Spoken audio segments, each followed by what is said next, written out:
Kuala Lumpur அனைத்துலக விமான நிலையத்தில் இன்று காலையில் ஏரோத்ரேன் ரயில் சேவையில் தடங்கல் ஏற்பட்டதற்கு மின் விநியோக கட்டமைப்பில் ஏற்பட்ட கோளாறு முக்கிய காரணம் என்று கூறப்படுகிறது.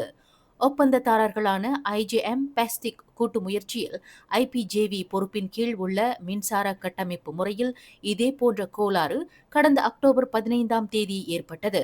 இதன் காரணமாக அன்று ஏரோத்ரேன் ரயில் சேவை செயல் இழப்புக்கு வழிவகுத்தது என்று கேஎல்ஐஏ விமான நிலையத்தை நிர்வகித்து வரும் MAHP எனப்படும் மலேசியா ஏர்போர்ட்ஸ் ஹோல்டிங்ஸ் பெர்ஹாட் இன்று வெளியிட்ட ஓர் அறிக்கையில் தெரிவித்துள்ளது.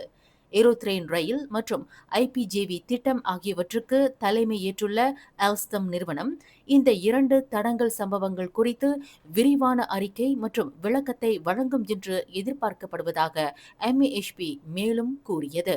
மேலும் செய்திகளை தெரிந்து கொள்ள கீழே இருக்கும் பெல் பட்டனை அழுத்துங்கள். உங்கள் மகிழ்ச்சியை வெளிப்படுத்த லைக் மற்றும் ஷேர் செய்யுங்கள்.